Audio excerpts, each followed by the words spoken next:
podcast is brought to you by Head Start Basketball.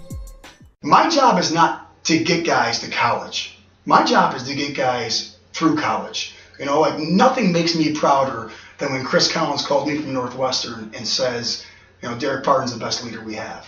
And that leads me to believe that if he didn't learn how to be coachable when he played for me, he was going to struggle when he went to Northwestern. Our guest on this special episode of the Hoopheads podcast is Babe Kwasniak, the boys varsity basketball coach at Villa Angela St. Joseph High School. Babe was a three-time state champion as a player at VASJ under his father, the coaching legend Ted Kwasniak. He played Division I basketball at West Point, where the discipline he learned at home served him well during his time in the Army. Upon returning to his alma mater as the boys varsity basketball coach in 2010, Coach Kwaz led VASJ to 5 straight state championship games, winning it all in 2013, 2015, and 2017. His father, Ted, has been his assistant throughout his tenure as the leader of the Viking program. During the episode, Coach Kwaz and I talk leadership, work ethic, the impact of being a West Point graduate, his relationship with his father, and the challenges of being a high school basketball coach in 2018. This is the first in a special series of interviews we have planned with local high school coaches. We're calling this series Get Schooled. We hope you enjoy this conversation with Coach Babe Kwasniak from Villa Angela St. Joseph High School. Hello and welcome to the Hoopheads podcast. It's Mike Klinzing here with our very special first ever Cleveland area high school basketball coach, Babe Kwasniak. And Coach, just want to talk to you a little bit first about your playing career coming up here in the Cleveland area, and talk about what you did to make yourself into the kind of player that you ended up playing Division I basketball at West Point.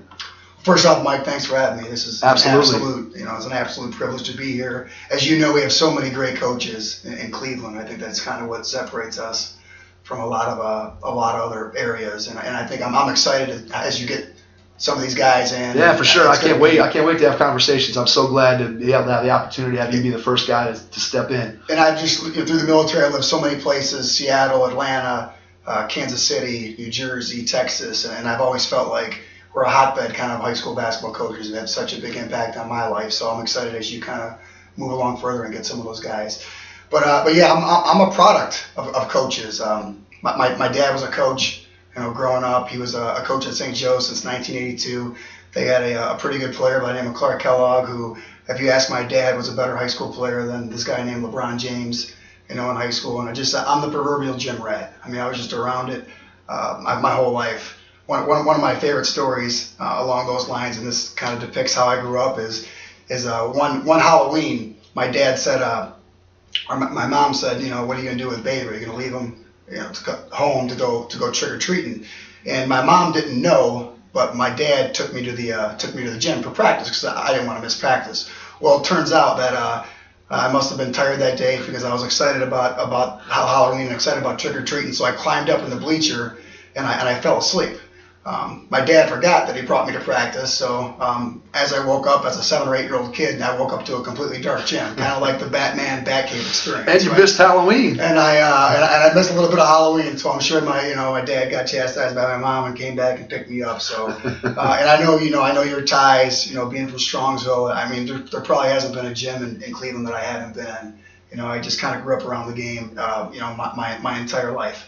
I didn't see past high school basketball. So when people say, did you see yourself going to West Point and serving in the Army and working for cancer diagnostics and now doing things in leadership and public speaking? No. All I ever saw in my future was playing for my dad, was playing for my dad and hopefully winning a state championship. Was very blessed and fortunate enough we won 3 when I was there, 3 out of the 4 years. The 1 year we didn't win, we lost to a coach named Bob Krasancic, who's now at Mentor, who was at Girard, and our coach wasn't very good. My dad, that was the only year we didn't win. Got to put the blame in the right place. I understand. Yeah, absolutely. And those were some great years in the 90s. We had so many incredible players. I look now when you talk about people just doing their time, right, and trusting the process and all these things that I know you're going to talk about in this podcast. I played behind 2 pros growing up at St. Joe's. So the first guy was Tony Miller, played at Marquette, I believe led the NCAA in assists. I think he's still in the top 10 in the history of the NCAA in assists. And then he went on to Belgium, had like an 18-year NBA career. And the other guy was London Fletcher, who played 16 years in the NFL, never missed a game as a middle linebacker, whose numbers are comparable, if not better, to Ray Lewis, and should be a first ballot Hall of Famer and will definitely be a Hall of Famer. Never once did I think, you know what, I'm going to transfer. You know what, I never thought of anything, but making it through and getting better.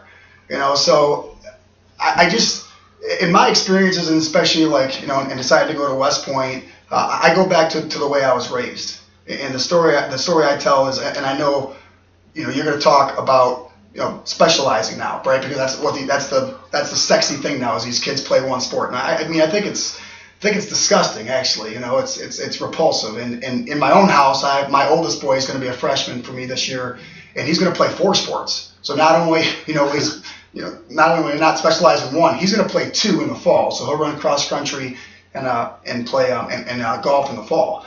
So anyway, going back to growing up, I played 3 sports. I played baseball, football, and basketball. Ironically, my dad was a basketball coach, but my best sport was probably baseball, and my favorite was football. And football practice was what it was. I had to get a waiver signed because I didn't weigh 100 pounds. in the 8th grade, I didn't weigh 100 pounds. I was probably closer to 80. So I just would go get the tar kicked out of me every day at practice. Tackle football. And our coach was pretty tough. He was arduous. He was old school. And I remember I came home one night and I told my mom at dinner. I said, my dad wasn't home yet. And I said, Mom, I've made the decision to quit football. And she said, well, that's fine. You got to tell your dad. And my dad gets home. He was a high school basketball coach, but he worked at AAA. That was how he took care of his family. My dad gets home. I look him right in the eye like he taught me, and I said, Dad, I made the decision. I'm not going to play football anymore. This was right during the season that I was going to quit. And he looked me right back in the eye and he said something that stayed with me for the rest of my life. He said, that's fine, son. Where are you sleeping tonight? And the lesson there was, if you start something, you finish it. And not doing that was unacceptable as a Kwasniak. I look back to everything in my life, everything I've ever done, and I go back to that lesson. Traces back to that moment. The first day I was at West Point, Mike, you get in an auditorium. They say, before they say you have 90 seconds to say goodbye to your family. One of the speeches the general gives, the lieutenant general, which at our point was General Dan Chrisman, he said, look to your left and look to your right. 2 out of 3, you might not be here. And because of what my dad taught me, I wasn't the smartest guy, I wasn't the most athletic, and I had no military background, but my first thought process was, sucks for the person on my left and sucks for the person on my right, because maybe they'll kick me out of here, but I'm not going to quit. Just in this day and age, that's basically the number one thing I try to teach my kids, my players, is that really the only way you can fail in life is if you don't try. I know, the first guest you had on here was Alan Stein, and he talks all the time about, the only 2 things you control, attitude and effort. And a big piece of that effort is, there's just no exception for quitting. That's the only way you can really fail. So I look back to, even when I played, you mentioned I played Division I basketball. I played at West Point. Every year I played for a guy named Dino Gaudio, who's now at Louisville. He was with ESPN, was the head coach at Wake Forest. Every year he would say, Kwasniak, you stink. We're going to bring in somebody to recruit over you. I heard that for 4 years. I started for 3, and I was the team captain for 2. At the time, I was the only 2-year captain in the history of West Point. So that was just something that, my whole life is just. I was never, I was 5'11", weighed $135 when I graduated from St. Joe's, and I always felt like in order to accomplish my goals, I had to outwork everybody, and you couldn't stop, you couldn't quit. And even now, I've had 6 kids play Division I Mike for me, from St. Joe's, and I talk about this all the time with my dad. I've never coached a kid, and I don't think this is arrogance. I think this is my self-awareness. I've never coached a kid who works as hard as he thinks he does. And I've never coached a kid who works as hard as I did, and that's maybe that's kind of like my holy grails. I'm just sitting there in this, waiting to say, I was obsessed with it. I was absolutely obsessed, and I think a lot of these kids think they are, and I'm hopefully I can provide some perspective that maybe you think you are, but you're probably not. So how do you avoid the frustration that comes with coaching players who have maybe more physical gifts and tools than what you had, and yet their work ethic and their attitude and their effort don't match what you brought to the table? That's what always, I think as a coach, that was one of the things that was most frustrating for me, because I feel like I was sort of in a similar position to you? The guys that I grew up competing against, if you put us in a foot race, I was probably going to lose. I'm 6'3". I never dunked once in my entire life. So I had these challenges, but yet I feel like my work ethic, just like you, that's what put me over the top. And so when I coached with players who I saw that had maybe more physical tools than me, I would find myself getting frustrated. So how do you deal with that from bringing your own perspective down to your players? Well, that was my biggest struggle at first, especially because when I started coaching at St. Joe's in 2010. When my coaching career started, I was the Armed Forces coach, and I used to, while I was at West Point, I used to go to Duke camp and coach. It's kind of a funny story. Coach K told me, a while back. He's like, well, if you want to coach, you need to start by doing this, by coaching the Armed Forces. And when I was coaching the Armed Forces, I mean, these are guys that if they weren't playing for us, they were literally getting shot at in Afghanistan and Iraq. Right. So my biggest adjustment was when I got in high school, it was like I wasn't dealing with soldiers, right? And this is the time in their life they're supposed to screw up, Mike. They're supposed to, you talk all the time about decisions. They're supposed to make bad decisions, but we're supposed to, we're supposed to fix them, right? And then if they make good decisions, you have to laud those too. You have to tell them, they're doing a great job, and tell them that they're making, good decisions. But I think the toughest part of that is just comes with getting older, comes with getting wiser. I literally have the best assistant coach in Ohio next to me. My dad's 77 years old. He's won 7 state championships, and there's not a day that goes by where there's I don't even know if you call it good cop, bad cop. He's the grandfather. He's the, hey, you're being too tough on these guys. But a big piece of that is teaching them to be coachable, right? Like, my job is not to get guys to college. My job is to get guys through college. Like, nothing makes me prouder than when Chris Collins called me from Northwestern and says, Derek Parton's the best leader we have. And that leads me to believe that if he didn't learn how to be coachable when he played for me, he was going to struggle when he went to Northwestern. Brian Parker, a kid is at Marist, has 2,400 points going into his senior year. He's got a chance to be Marist's all-time leading scorer, which I think right now is Rex Smith's. If he didn't learn how to be coached, then I think he would struggle, going there. And you'll have a lot of area coaches. Well, let's not get it twisted. They don't get you scholarships, right? These kids get themselves scholarships. But I think a big responsibility we have is to give them the tools to succeed at the next level. And a big tenet of our program is being coachable. Because if you're not coachable, discipline's a form of love, and I'm going to get on you. You're going to get yelled at. And getting yelled at is a skill, right? And that's something we work on all the time. And I say all the time, when I went to West Point, I played for my dad, and I was around nuns all the time in school. So, like, getting yelled at was no big deal. I was really good at getting yelled at. And I still am. My wife still yells at me all the time. Right? Getting yelled at is a skill set that will benefit you for the rest of your life. Understand they are not correcting the person. They are correcting the action. So if you can learn how to be coachable and you're around good coaches, it's kind of tough to fail, isn't it? Yeah, I believe it is. I think you're hitting on a couple good points there. One is that the people who really want to get better at whether it's basketball or life or anything, those are the people that are willing to take feedback and take criticism and not look at it as a personal attack on them, but rather look at it as, this guy is trying to make me better, and he's giving me advice. Whether it's basketball, whether it's in the classroom, whether it's in the music room, whatever it is, you're getting that advice from somebody, and now you're taking that into practice. How do you accept that advice and take it into practice and make yourself better? And then the other thing that I pulled out from what you said there was, you're not only judging yourself. Sure, you've produced at VASJ, you've produced 6 Division I players coming out of your program. That's tremendous. Any coach would be proud of that. But what I hear you saying is it's not just the fact that they've had success when they've gone on to the next level. It's 15 years from now, they're going to call you back and they're going to say, hey, coach, now I'm working at XYZ company, or now, I've got 2 kids who are, having success in this area, or I own my own business, or, hey, I just opened a restaurant, coach, why don't you come and have dinner with me? And those are the things that I think sometimes as coaches we tend to get short-sighted with, and we just focus on those wins and losses, and we sometimes, unfortunately, coaches will look at players as just somebody that can help them to meet their basketball goals. And I think the best coaches out there are people who still care. There's nothing that makes me feel better as a coach than somebody that I coached 15 years ago calls me up and there's nothing better than when you pick up that phone and somebody says, "Hey, coach," even though I haven't been their coach for 15 years, and now they're only 10 years younger than me. I'm 48 and they're 38, and they're still calling me coach. There's nothing better than that. Couldn't agree more. I couldn't possibly agree more. One of my mentors in my life has been Doug Collins, who just got to know through camps, and he with Chris Collins coaches Derek Barton at Northwestern. And every time I'm having a rough time, and I'll call Coach and kind of whine into him a little bit, he always tells me that. He said, "You're in a profession where you're not going to know what kind of job you did till 20 years from now." Mm-hmm. And I always try to realize that, like you're not going to know how good of a job you did until, did you produce a lawyer? Did you produce a doctor? Did you produce, kids that are giving back to society? Or are they understanding that it's about something, bigger than themselves? I'll give you a quick story, Mike.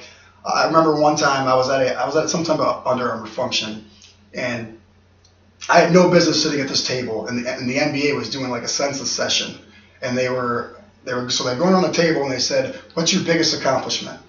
And there was a guy in the room by the name of Steph Curry, and like he went first, and he's like 2 NBA championships, 2 MVPs, and like how do I go after that, right? And then there's a couple very, very successful NBA players, high school coaches. So they get to me, and I just completely choked. I said, we've now gone to 5 state championships in a row, which in Ohio nobody's even done, not even Akron St. V where LeBron went. Afterwards, after I thought about that, it was such a shallow, obtuse answer, right? And now when I go and I do some speaking, I always go back to that meeting, because now if I had to answer that question, I would say that my biggest accomplishment is the fact that I've been at St. Joe's now for 9 years. In the 9 years, I've had 7 kids decide to serve the armed forces. And they say, "Well, are you trying to strengthen the military?" No. But the number one thing the things I always try to teach all my kids is, number 1 is to be coachable, like we talked about. Number 2 is to be a better teammate. Because whatever you do, if you're a better teammate, that's going to benefit you in any factor in life. And then number 3, and I think this is what separates us, is to be a leader, right? And if you encompass all those things, that says that you understand that being a part of a team is about being part of something bigger than yourself. So when I have kids that go and say, "I'm going to serve my country," right, based on the experience that I had with you, Coach, that tells me they get it, that it's not about them. So I look back, and I get chills just telling the story.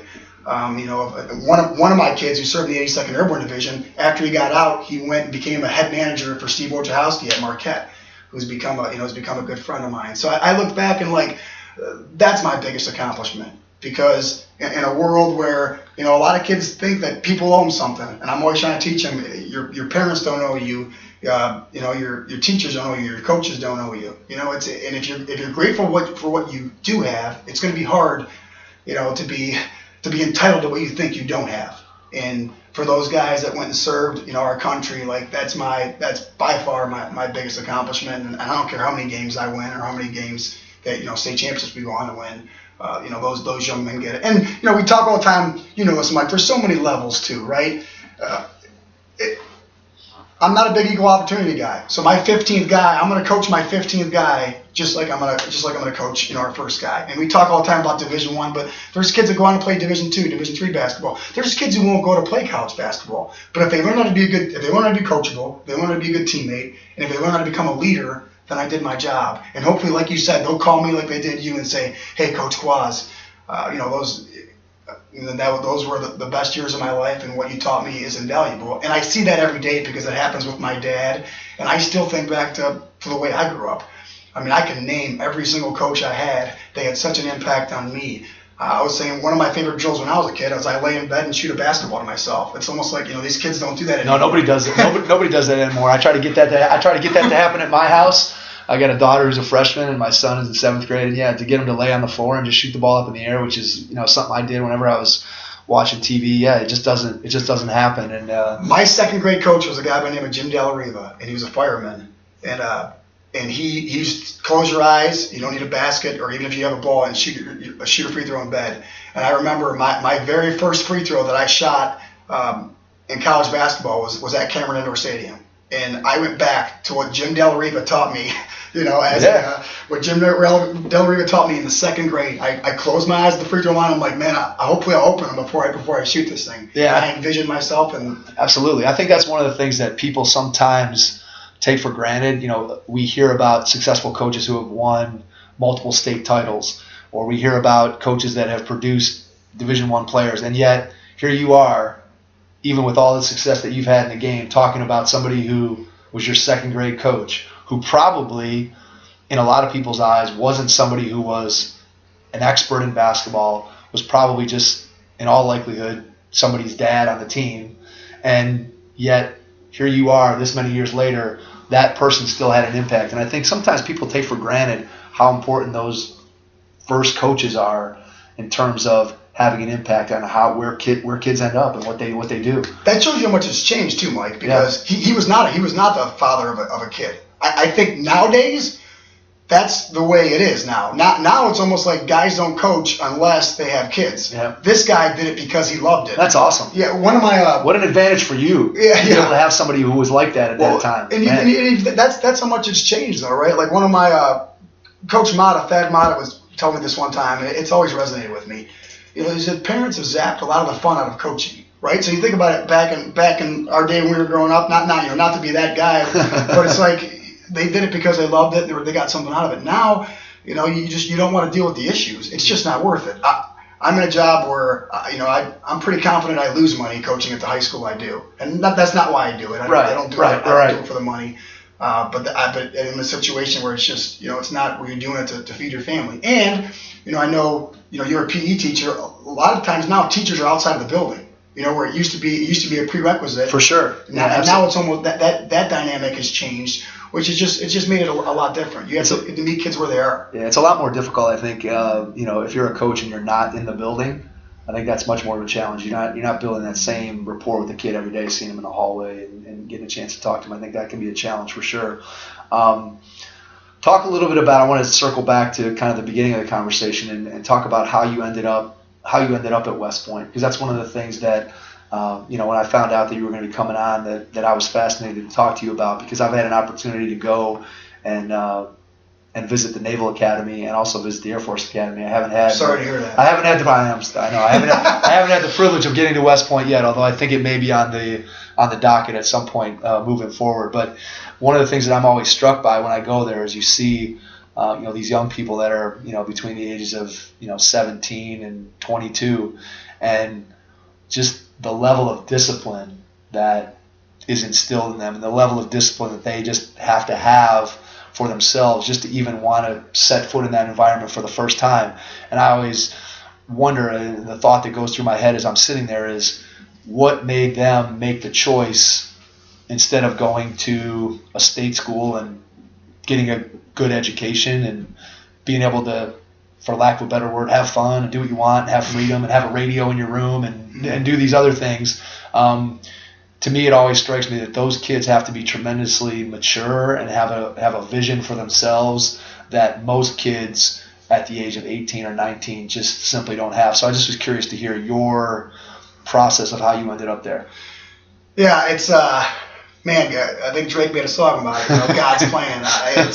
It's pretty incredible. I was actually, didn't understand why I wasn't recruited more. I played with a great player by the name of Melvin Levitt. I think he was drafted in the second round. We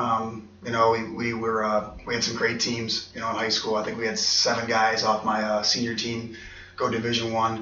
I was very late. I was recruited very late in the game. Pete Carroll at the time was at Princeton. I don't know if you call it an Ivy League offer, but they wanted me pretty bad. Right, I couldn't afford that. Right. The only other option I had, Division I, was Cleveland State.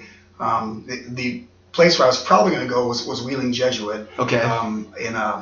In West Virginia. Now, Cleveland State, the coach actually, the night he liked me, came and saw me at a summer league game. The next day he got in trouble. It was, and this is kind of an unbelievable story. A guy by the name of Kevin Mackey. I think he works at the Pacers now. You remember Coach Mackey? Absolutely. I spent a lot of time. I have some great coach. I have some great Coach Mackey stories, because my father taught exercise physiology and kinesiology at Cleveland State for his entire career. So I spent a lot of time around the program and around the guys that were a part of that, and of course the team that made it to the Sweet 16 with Mouse and Eric Mudd and and all that group. So I spent a lot of time around the program. So certainly, I don't know if our audience is aware of, but I'm certainly well aware of Kevin Mackey's demons, and yet at the same time, what a great what a great basketball mind he was. Oh, Bobby Huggins stole that system from Kevin Mackey. Absolutely. You talked to him. So he got in trouble. I go up to visit West Point because Randy Ayers was a coach at Ohio State at the time. He was recruiting Melvin Levitt to Ohio State. Before that, unbeknownst to me, Randy Ayers was at West Point as an assistant, I believe. And so I go up there, and this is where having people who believe in you is so important, right? My father, I went and visited there. I didn't understand anything about it. My father was in Vietnam, but never talked about it. I didn't have I didn't play a lot of G.I. Joe or anything growing up. Not a military family necessarily? I didn't understand, Mike. I thought the Army-Navy game was played by enlisted guys. I didn't understand any of it. And I went up there and, I saw, Coach K on the wall and Bobby Knight on the wall. And I knew my dad was a coach. And I can tell my dad would never say, Coach K said his parents made him go there. Like my dad would never give me that ethnic pressure to say you're going there. But I can tell by the look in his eyes, it was like, guys where you're from don't make it to places like this. And now I look back, everything in my life has come from there, right? I met my wife there, who I'm married to for 17 years. Every job I've had has been because I chose to go to West Point. Everything in my life, all the experience I'm sitting in this room, people I've met, is all because I went to West Point. So, it's just sometimes, God just has an amazing way of, putting you in the right places, right? And good choice, bad choice, your choice, right? And the decision to go to West Point, changed my life. And, I just laugh now just watching how recruiting happens, right? Like I tell my kids, I wasn't even an official recruit at West Point. You know what I mean? I'm not even so sure they wanted me, right? So it comes down to desire a lot of times, and it comes down to taking advantage of opportunities. And I feel like a coaching, maybe I didn't really choose coaching. I feel like coaching kind of chose me, right? And it's one of my buddies who I actually hired in business, who was a West Point and Kellogg graduate. He said it perfectly one time. He said, for most kids that go to college, it's the 4 best years of your life. West Point's the hardest, and nobody just barely makes it through West Point. So you always look back and you say, I'm never gonna do anything that hard. And I think anybody you talk to, whether it's Coach K or anybody you talk to, will tell you that it's the case. Like you don't just squeak by West Point, right? If you get through there, it's legit and you made it. And it's funny, you talked about the discipline. I feel like that kind of gets misperceived because I got that at home from my parents, especially my father. That's where I learned discipline, right? The Army's not going to give you discipline, right? They're not going to instill it in you. It's just something that that it's a standard, and if you don't meet the standard, you can't stay. You can't stay. Right. Absolutely, you can't stay. So everything in my life now is a reflection of being an academy graduate. I don't really feel like a basketball coach. I feel like a leader. I just happen to coach basketball. If you come to one of our practices, right away in the first 5 minutes, you would laugh. You'd say, this looks more like a military unit than it does a basketball team. Our kids echo commands, and we believe in enthusiasm, and we train the way we fight. So we practice the way we're going to play. And that's a lot of those things have come from just the lessons I learned at the military academy. Yeah, I think that's a great way to approach things in terms of thinking about those 4 years that you were there impacting you in such a way that you grew from it, and it basically formed you into the type of person that you are today. Well, I tell my kids the same thing. They're stressing over a test, or they're stressing over someone said something about them on social media, or they're stressing about whatever issues they think they may have. And here's the real deal. At West Point, we did the same thing. But you know what? 20 years from now, 15 years from now, 30 years from now, you're not going to remember flunking that WPR, as they call it, at West Point, or you didn't do this many push-ups, or you did this. You know what you're going to remember? You're going to remember the guy to your right and the gal to your left. You're going to remember the people you did it with. So I talk to kids all the time. It's about relationships, and unfortunately, because of social media and because of these stupid cell phones, our relationships are a mile wide. Right? They reach all the way out because they can, and they're an inch deep, and that's sad, man. Because a lot of times we're missing the good stuff. We're missing the depth of these relationships. We'll have reunions, and I'll see some of my friends, and it's not even necessarily that I fought in a war with him, but it's like I just miss him and I haven't talked to him in a while, and we'll cry. It'll be that emotional. Like the bonds are that strong. So that's just something I try to teach with my players all the time. Like I try to say, when you guys tell someone you love someone, you got to mean it, and don't get on this and this is my brother, this is my on social media when you haven't even got to learn each other. Right, you haven't sat down with them and had a conversation that's more than 2 minutes long. Correct, and not just saying, hey, this guy's got 7 offers, this is my brother. No, it's not your brother. You don't even know this guy. Yeah, absolutely. So we try to work on the depth of our relationships. That's just really important. And again, I know Alan was on before me, and I know his big thing is that I steal all the time is try to be where your feet are. And that's something, when you're talking about self-awareness, that's even in my own family life, that's something I have to get better at, because I'm always with my guys, 24/7 thinking about how we can get better and how we can build a team. And, and that's the good stuff. I mean, we have somehow lost in this great team sport. We just individualized it, haven't we? Like with rankings and all that. I mean, like, what happened to going to the playground and no matter how good these guys are, no matter how much bigger, stronger, and faster they are, if we play the game the right way and because we know each other, we're going to beat them. Somewhere amongst all this, we've lost that. Yeah, I think so. I'm going to jump back to something you said a few minutes earlier, and it's something that stuck with me, and that is that you said that despite the fact that you played behind 2 guys who, one had an 18-year pro career in basketball and one who had a 16-year NFL career, the word that you used was, I never even thought about transferring. And you and I both know that in today's basketball world, oh my God, not only would you transfer if you had a guy who was an 18-year pro and a 16-year NFL veteran, you might transfer because the guy in front of you, the coach put his arm around him after practice, and that might be enough. Look, the coach likes him better than me. I got to go somewhere else. And it's such a different, for me, growing up where I did, I pretty much knew the guys I was going to play with in high school from the time I moved to Strongsville in 2nd grade. And basically from that point forward, I can look at, there was a picture of this group of kids that played together when we were in 5th grade. And we went to this tournament, obviously travel basketball and AAU and all that stuff didn't exist in the same form that it does today. And we just went to this tournament and played against other communities. And I look at that team photo, and it's the same guys that either were my teammates in basketball when I was in 10th, 11th, 12th grade, or it was kids who ended up gravitating to other sports. But it was, the 10 or 12 kind of best guys. And everybody was together.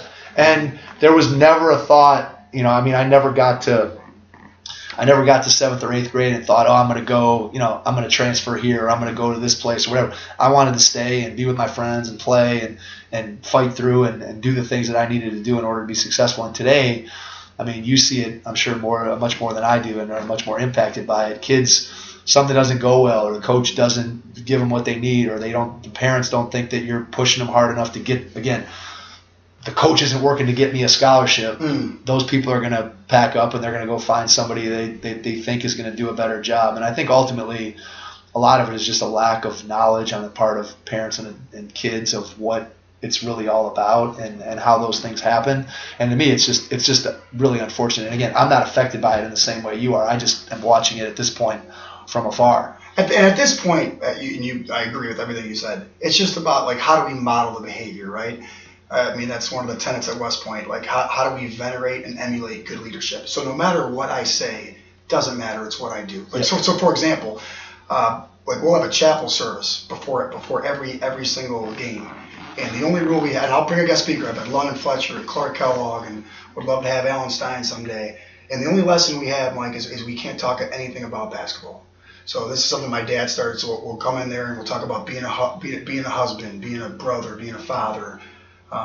Being a Christian, so life lessons, right? And I think that so much of this is what are we doing to model the behavior? Because at the end of the day, you can either, I talked about, with my dad not letting me quit. You can either say, okay, I'm going to go do something else, or you can make it better. One of my favorite examples that just happened recently is I just joined a board. It's called a NEOPAT, Northeast Ohio Patriotism. And it's a bunch of guys. Mike Swallow. Yeah, Mikey Swallow. Yeah, if you know Mike Swallow, I guarantee you Mike Swallow's listening to this. Mike Swallow's the one who got me on the board. So it's a bunch of guys that they're all a lot of John Carroll guys, right? Very successful business guys in Cleveland. And about, I don't know, 8-9 years ago, they were just sick and tired of people saying this country's going to crap. They just got sick of it. So they built this nonprofit where what they do now is they just promote patriotism. I mean, to the point where like they'll have families that lose things in Iraq and they'll pay for education and just do like making it. And so instead of saying, hey, there's nothing we can do, they did something. They did something, which is a great lesson for all of us. It's so inspirational to me. Like I told Mike, they have their gala in March, which is always during our tournament, but I got to go to the first one this year, and I was blown. I mean, they were wearing a Purple Heart, and like I was in a glass jar of emotions the whole night because it was just such a great lesson for young people. And I almost wish we could bring more young people there. It's like here's the case study of you can either not do something or you can say, hey, I don't like the way this is going, which is what most people do, right? This country's in bad shape. This country's in bad shape. Well, do something about it. Mm-hmm. And these guys did. And hey, this is a great proof on how we're always learning, right? Like, I mean, I'm a West Point graduate, a coach. I managed a $45 million book of business. And these guys, this was so inspirational, these guys, what they did. And I'm just so ecstatic to be part of their board now because, and all those guys are always asking me because they all coach their youth teams and they're all saying, hey, Kwas, what do you do here? What do you do, there? And like, no, you guys are the ones that should be teaching these kids because this is what it's all about. Right. And I think you make a great point about modeling for people what the right choices are. And when you think about what you do as a coach or what we do as parents or what you do as a business owner or whatever the case may be, that I can't remember the exact saying, I'm probably going to butcher it, but it goes to the effect of, I can't hear what you're saying because I'm watching what you do. And, a lot of times we get caught up in people are saying things and they preach one thing and say, hey, you should do this. And then on the other hand, here they are doing something that's the exact opposite. And kids, I mean, I see it every day as a teacher. If you don't model the right behavior and then you say, hey, you should do this, but in the meantime, I'm doing something else, kids, they could care less what you're saying. They don't. Correct. They tune you out completely. If it's important for you to be on time and you tell your players you need to be here at 3 o'clock and you roll in at 3:01, you're never going to have another player show up on time ever again. Mm. And if you do, and if you have somebody that's late, how do you then hold those kids accountable if you don't hold yourself to those same standards? If you tell them relationships are important and every time you're talking to them, you're on your cell phone and not looking them in the eye, they're gonna say, hey, no matter what coach says, it's obviously not that important. Correct. Yep, because it's not important enough for him to do it. So I just think that everything that you just said about what you learned from your experience at West Point and what you've brought to your program at VASJ. Well, I learned a lot of that from my father too, Mike. Yeah. I watched my dad. My dad goes to church every morning. Every single morning he goes to 7:30 mass. And like I grew up, watching him go to mass every morning. Right. So now, I don't go every day, but I'm not going to miss mass on Sundays because I watch my dad. Right. My dad, was a Bobby Knight type. He was a Bobby Knight disciple, but I never heard him, swear. Right. In terms of practice, Yeah. like I never heard him, use, derogatory language. I mean, it was always, always demanding without being demeaning, so that for that modeled behavior, as a coach, right, and how we should act, and it's a tough line. It really is. It's a tough line because I have crossed the line before. Like I'll go on record and say I have crossed the line before. I have made a mistake. Like I've made mistakes where I've said some stuff to kids that I shouldn't have said. Right. But when you love them as much as I feel like I do, and you have those relationships, you feel comfortable enough to do that. Right. The unfortunate part is, and I'll steal this right from my dad, is kids haven't really changed. They really haven't. Most kids want discipline. Mm-hmm. They really do. And most kids want to be pushed. Right. The part is the parents have changed. And a lot of times they say, hey, push my kid, and then as soon as you push your kid, like you said, they transfer them. For sure. I've had... I had a kid who's in his third transfer. Where the dad said, you weren't using him right. He went out of, he's getting a Division I scholarship. He played 32 out of 32 minutes in our state championship game. We won the state championship the next year. He transferred him. I had a kid tell me that he didn't have enough hits on YouTube, so that's why he was transferring. I've had a kid tell me, at a school that's won more state championships than any school in Ohio, that's produced more Division I players than just about any school in Ohio. I don't want to speak because I know Ed's has done well, and And he said that he's got a better chance of being a pro if he goes to, another school. Right. I mean, they're just hard things to even argue with, Mike. They're hard things to even combat. Yeah. So I've gotten away from that. I've said, it's an old General Dempsey saying, I'm gonna bloom where I'm planted. Right. Right. I'm gonna make a difference in the kids who want to be here. I'm gonna make a difference where I can, and not gonna trying to control the things that I can't control, which is all this other stuff. That's right. You do what you do, and if you do what you do, you're going to attract the right kind of player, the right kind of family, the right kind of people to what you're doing. And I think that's something a lesson that all of us can learn is, and a lot of these, don't get it twisted. A lot of these college coaches, and I've been fortunate enough to deal with them. I would love to see them in our role, right? Yeah. Especially when you talk about the public schools, just coaching the kids that you have to coach, right? And there's something to be said about grabbing the broom and sweeping the floor. We have a tile floor at St. Joe's, and what's the percentage that is actually coaching? The percentage where I'm actually drawing up plays. Actually, it's very, very small anymore, and it's less and less, I'm sure. And at a private school, we're dealing with, hey man, can these kids can they afford tuition? These kids. Are you feeding them? Are they? Talking about, are you getting them ready for college through academics? Or there are just so many other factors. These kids have so many more ways to get in trouble than we had, right? They have so many more with social media, and these things happen. These locker room things happen, but now is there a locker room anymore? Whatever happens now, it can be taken. Those things happened back in our day. So here, I got a good story that you'll enjoy. So Richmond Heights, we're building a brand new facility, high school. Yeah. So it's going to be a grade 6 through 12. And the other day at our back to school, meetings for teachers, we're in the meeting, and through the course of the discussion, we have the architect up there. They're talking about the building and kind of going through what it's going to look like and what the plans are. And they show the locker room, and in the varsity locker rooms, which would be used by the football, basketball, baseball team, whatever. There's no showers. There are no showers built. And then there is a shower room next to the locker room, but that can only be accessed through the hallway. And so somebody in one of the teachers from the high school raises their hand and says, so you're going to have kids walking out from the shower, from the locker room to the shower room to take a shower. And the architect said, well, we conferred with all the coaches and administration, and no one takes a shower anymore. So they're not even even building. Yeah. They're not even building a shower. And so it goes to your point of, again, you think about when you played, I'm sure, or when I played, you finish the game, you go take a shower, everybody's talking, and and again, building relationships. Yeah. And now here, what happens? You're done talking at the end of the game.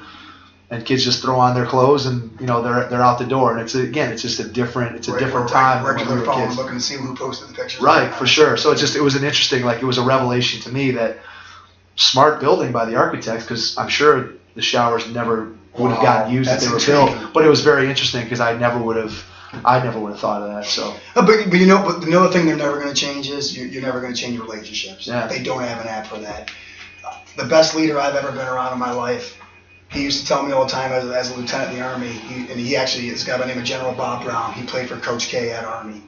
And General Brown used to tell me all the time, he'd say, Lieutenant Kwasniak, soldiers don't care how much you know until they know how much you care. And it's still in this day and age, that's all that matters. And probably my single favorite story is I coached a young man. I don't want to give his name out, but he went and played on Division I scholarship. Had some trouble history with his past. With his father, but not him. But he's at college. I want to say it's his third year in college. My phone rings at 3:00 in the morning. Right, pick up the phone. What's up, man? Something wrong? And he said, yeah, coach. I got in some trouble. And he got a DUI. And so you okay? Did anybody? Was somebody in the car with him? No, everything's fine, coach. I barely blew over. And he got in trouble. He messed up. So at this point, I look at my clock, and now it says 3:04 on my clock. And I said, okay. And he's in a different state. And I want to say he's in a different state. So I say, what do you want me to do? And he goes, nothing, coach. But they said I got one phone call, so I called you. Mike, is there a better story of why we do what we do? No, that's he said, coach, I don't know, but I got one phone call, so I called you. Yeah, and that's, to me, again, that's where the relationship that you build with that kid is what it's all about. Because going back to what I said earlier, there is nothing more gratifying in the life of any coach than to get a call from somebody that you coached years and years ago that calls you up on the phone and says, "Hey, coach, I just want to tell you about X or Y or Z or whatever the case may be." And the fact that you got that phone call tells me one of my final questions to you is going to be, what is your program? What does your program stand for? If you wanted something, if you could throw out there, what does the VASJ program stand for? To me, I don't even think now I need to ask that question. To me, that story to me is what the program stands for. So I want to jump back and end on this, because this is something, again, that I'm interested in with you, is the relationship between you and your father, first as father-son, player-coach, and then coach, and how you navigated that and how you felt about it, and whether or not your feelings about it changed over time. Was it always positive? Was there ever any rough patches? Just kind of walk me through that as our kind of last topic here today. Well, when I played for him, there were nights I went without dinner. There were nights. It's just one of those things where you just don't get till later in life till you realize just how special it is. And my dad's just a special human being. I mean, and first off, as a coach, I mean, he's won 7 state championships, which is more than anyone in Ohio. I mean, our school has 7, and he's been on the bench for all 7 of them. So he's been assistant, I think, he's won 2 of them as a head coach. He's been assistant for 5. So you think about that. It's pretty incredible. It's incredible. That's incredible. And he's not in the Hall of Fame. So if anybody, I don't know if Jerry Snodgrass or Sean O'Toole or anybody, like the fact that this guy's not. Let's get to the committee. Let's get the committee on the phone. Come on, what's going on? Papa Quaz has got to be, in that Hall of Fame. I mean, so he was just an incredible coach. And X's and O's wise, it was just, he just cared. He was a father to all this, and he still is. So I think, I mean, I learned so much from that, but just in terms of just being a human being, like my father's number one thing is forgiveness. I mean, he's so good at forgiveness. He tells, every time he gets on the phone with the next player, it always ends, whether it's Stan Kimbrough or Reggie Adams or Treg Lee or Reggie Stover or, a lot of guys that I know, the conversation, or Boo Gibson or DeMonte Flanagan or Derek Parton, the conversation always ends with, "I love you." And my dad always tells our kids, if you love somebody, you shouldn't go a day without talking to them where you don't tell them that. And that's just really important. And back to the forgiveness thing, like there's not a week that goes by where I don't fire him. I fire him at least once a week. It's gotten better. Like when we started, I fire him twice a week. Now I fire him once a week. But it's just his ability to see past the stuff that doesn't matter and to focus on the stuff that does. And he's just that's the thing with our kids too. It's not just like respect for elders or respect that he's a legend.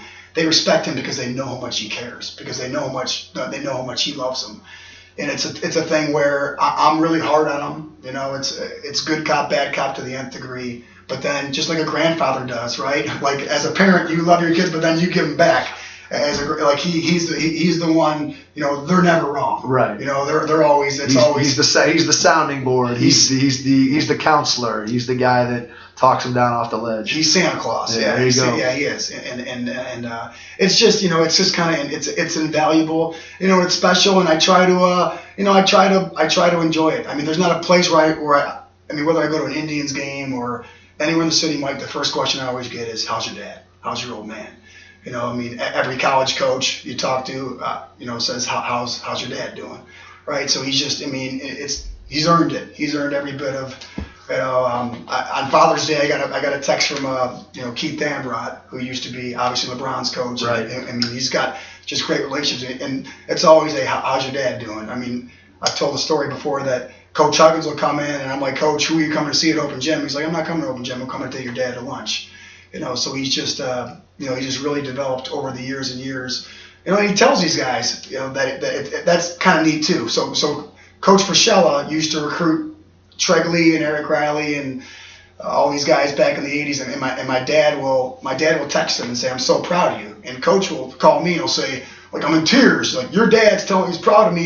He watches every game I did, whether it's the TBT tournament or the NCAA. Yeah, absolutely. And it's just kind of it's just kind of fun to watch. And he's getting up there in age. I mean, his health hasn't always been great. And like he sits right next to me. He sits in that top seat. We call it the throne. His title is the Emeritus Mike, and you kind of do whatever you want. And now it's really special because my son's going to be a 9th grader. And I think that's kind of, it's like the whole Rocky. That's amazing to have 3 generations. No, it's the whole Rocky thing, incredible. right? When Mickey says you're kind of like, you're kind of keeping me alive, I think that's what our kids do for my dad. I think they kind of give him a reason, they give him motivation to kind of keep going on and to be around. And I mean, he goes so far back. For sure. That it just spans so many generations. No question. I think I told you, I remember after games when I was coaching and going and running, coaches were going out after the game and running into your dad, and he was always, was always good to me. And that's something that it wasn't like he and I had any kind of prior relationship, but it's just, again, it's all in how you treat people. Well, you get him on her. I know he'd love to come on. That'd be great. I know he's been on a couple, and that'd be tremendous. And he talks about that all the time too, Mike, because our coaching fraternity, we have less reasons to talk. Right. There's less reason to connect. Like now, before you'd have to trade game tape, or you'd have to, you'd have all these things, and now it's just everything's done digitally. So again, you become more insular. You become much more of your own island, and it becomes, I gotta guess that being a high school coach is much more lonely even than when I got out of it 7 or 8 years ago. It's a much more lonely profession. The seating meetings you don't do together. Remember, you exactly. You're sitting, everybody would talk. Yeah, absolutely. I would joke that we would always get the number 1 seed because everyone was afraid of my dad. So we could have lost 12 games. We're like, man, I ain't having Coach Quas. I'm not putting St. Joe's in the 2nd seed because Coach Quas is in this room.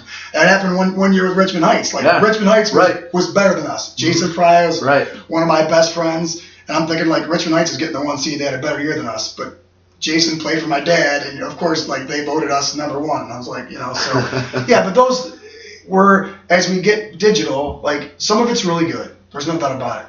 Take these podcasts. For sure. Some of it's really good, but some of it's not so good. Some of it I think hurts the depth of our relationships. And so I think this all does connect because my dad's superpower is the depth of the relationships, not only that he has, but that he creates with generations and generations. Is kind of what makes us who we are, right? Like we put on the back of a T-shirt a saying that says "Tradition never graduates." Well, a big part of our tradition is the fact that my dad's been here. Since the actual tradition is connected. I mean, there's correct. Again, it's one thing to be a coach who comes into a program and has not been a part of it, but now you're looking again. You have 3 generations that are part of what you're doing. I can't think of as a son. And as a father, I can't think of anything that would be more special than if you had all 3 of those generations together. That's just a credit to you and your family and what your dad's been able to build. I appreciate that. And what you've been able to do. And it's got to be just unbelievably thrilling every day to walk in the gym and just see the people that you love being there a part of what you do. And that builds your culture when the guy who's the legend treats the manager as important as your best player. It's kind of hard not to have a high performing culture in that regard, Absolutely. Because then you realize, maybe not everybody's the same, but everybody's on this team, and if you want to be good, like everybody has to have a role to play. For sure. I think he's great at that. For sure. Is there anything else you want to share before we get out of here? This has been just a tremendous conversation for our kickoff episode of Getting with High School Coaches here in the Cleveland area. I think, like I said, there's just so many guys that I think you'll eventually talk to that have been such great mentors to me. Bob Krasancic and Eric Flannery. I mean, you're just talking about Sean O'Toole. So much of what I do is because of the fraternity. And mentorship that's something I think through social media we've lost. We've lost that a little bit too. Well, it's shallow. I mean, it might still be there. You might reach out to somebody and you might get an email or you might get a tweet or they might be your friend on Facebook. But 2 people sitting down and actually talking about things that really matter in any kind of depth, it's much more challenging. We're all busier. Sure. We're all busier. Our kids are busy. We're busy. And so it makes it much more difficult to connect with people who aren't in your immediate inner circle at the moment. It's hard to expand those horizons in terms of who you're getting a chance to interact with. And remember, like back in the day when we had the 5-star camps, you had all the camps, and you always said, if you got one thing that was worth it, well, I feel the same way about this. Like sometimes Eric Flannery gave me one tip on dealing with parents that changed my coaching life. Mm-hmm. So hopefully, I can only hope that I maybe gave 1 or 2 things that one of your young coaches can grab onto and say, yeah, maybe I'll try that and kind of see how it works. Because Absolutely. sometimes that one thing can make all the difference in the world. Absolutely. Thanks for having me. I appreciate it. Babe, it's been awesome. I appreciate it. Is there any way that people can get in contact with you if they want to just reach out to you that you want to share? Yeah, I'm trying to get to Alan Stein / Greg White Twitter status. For some reason, like those guys are just can't quite get there. I told you earlier, you're awesome on Twitter. Yeah, thanks. You put a lot of good stuff out there that I try to retweet when I can get on. And again, among the million other things that we're all trying to do, I try to get on there and share as much knowledge with parents and coaches and players as I possibly can. So all my buddies do is tell me how bad I am, Mike. So I'm glad you feel. All right. Well, I feel like I feel like you're doing a good job. Yeah, I think it's at Babe Kwaz on Twitter. I think it's the same thing on Instagram. And again, yeah, I think my background is more in leadership. So I try to. And I love teaching leadership through basketball. So, especially for young coaches. And my door is always open. So anytime a coach wants to come watch us practice, I'll always share. They're always welcome to come watch us practice, come check us out. I think the social media thing, like you said, is great, but you're not going to get the depth there as you can, the other ways. So awesome. Babe, thank you for coming on. I really appreciate it. This has been fantastic. And for everyone out there, we'll catch you on our next episode. Head Start Basketball's Player Development Academy offers Cleveland area players a unique opportunity to improve their basketball skills. Regardless of a player's age, skill level, or position, training with Head Start Basketball will elevate your game to the next level. Do you want to improve your ball handling, become a better shooter, or develop into a more skilled, confident player? Our Academy classes offer training that's designed to do just that. Our training sessions are innovative and will have you learning skills that are transferable to actual games. We have 4 different class skill levels for boys and girls, ages 4 and up. All Player Development Academy classes will be held at the Strongsville Recreation Center. For more information or to get registered, please visit www.headstartbasketball.com. Thanks for listening to the Hoop Heads podcast, brought to you by Head Start Basketball.